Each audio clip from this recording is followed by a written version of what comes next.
তৃণমূল থেকে বিজেপিতে যোগ দিয়েই রাতারাতি রাজ্যসভা সাংসদদের প্রার্থী হিসেবে বিজেপির নাম ঘোষণা করেছে সুখেন্দু শেখর রায়, প্রকাশচিক বড়াইক এবং সুস্মিতা দেবের।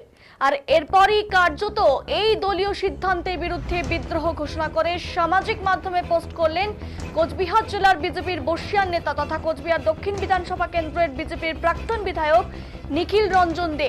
তিনি আক্ষেপ করে ফেসবুকে পোস্ট করে লিখেছেন, ৩০ বছর পর এখন ভাববার সময় এসেছে। শুক্রবার সাংবাদিকদের মুখোমুখি হয়ে নিখিল রঞ্জন দে বলেন, সম্প্রতি দলের রাজ্য সভাপতি শ্রমিক ভট্টাচার্য ঘোষণা করেছিলেন তৃণমূলের জন্য বিজেপির দরজা বন্ধ। তারপরেও কেন এদেরকে দলে নিয়ে রাজ্যসভার সাংসদদের মনোনয়ন দেয়া হলো? তিনি প্রশ্ন তোলেন, বিজেপির কি এমন কেউ ছিল না যাদের এই রাজ্যসভার সাংসদ করা যেত? বিজেপির এমন অনেক ব্যক্তি রয়েছেন, তারা যখন বিজেপির ঝান্ডা ধরতেন তখন বিজেপির ঝান্ডা ধরার কেউ ছিলেন না। তাদের মধ্যে থেকে কাউকে এই সুযোগ না দিয়ে কেন এই সদ্য প্রাক্তন তৃণমূলীদের এই সুযোগ দেয়া হলো? এই নিয়ে প্রশ্ন তোলেন তিনি। নিখিল রঞ্জন দে আরো বলেন, এই কথার জন্য আগামী দিনে হয়তো দলে ক্ষোভের মুখে পড়তে হবে। তিনি বলেন যে, আমার কাছে বিজেপির কাছে কোনোদিন কোনো চাওয়া পাওয়ার ছিল না। রানিং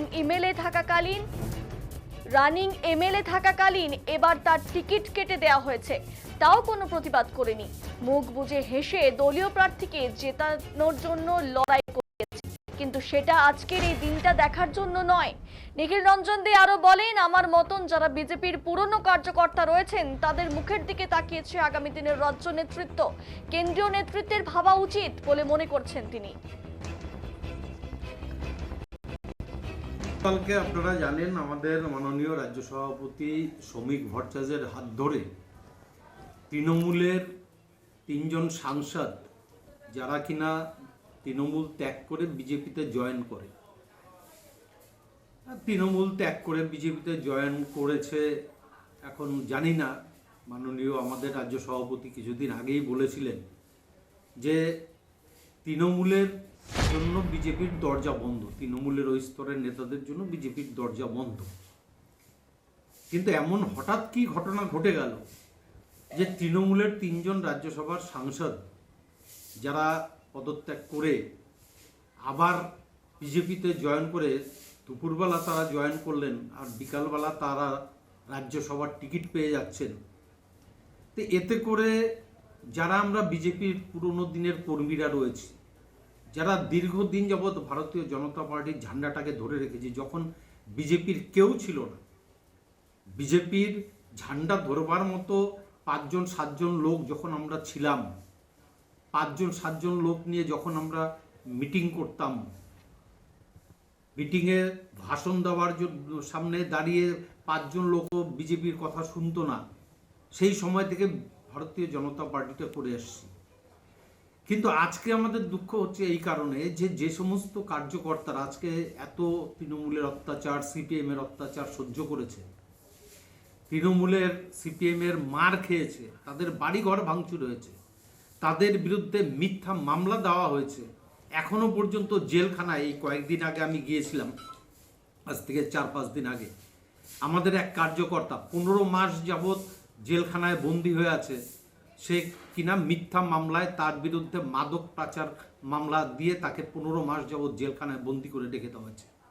এই ধরনের যারা কার্যকর্তা, আজকে তাদের আবেগটাকে চিন্তা করার দরকার ছিল।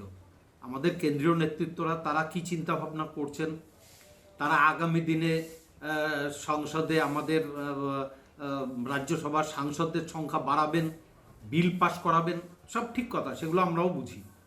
কিন্তু তাই বলে তৃণমূলের লোকদেরকে নিয়ে রাজ্যসভার সাংসদ করতে হবে?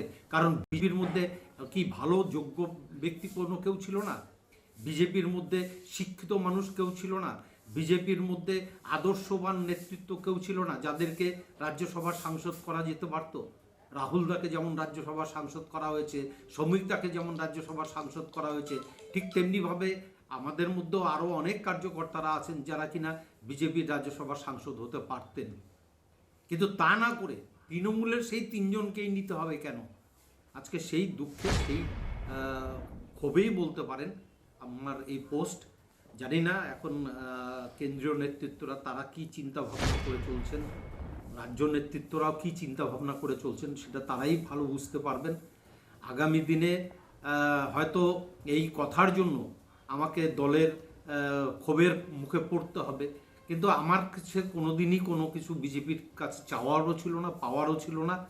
আমার এবারের যে এমএলএ টিকিট কেটে দেওয়া হয়েছে, রানিং এমএলএ থাকা সত্ত্বেও এমএলএ টিকিট কেটে দেওয়া হয়েছে, তাও আমি কোনোদিন কোনো প্রতিবাদ করিনি। মুখ বুজে হেসে আমি আমার দলের প্রার্থীকে জেতাবার জন্য লড়াই করে গেছি, কিন্তু আজকের এই দিনটা দেখবার জন্য নয়।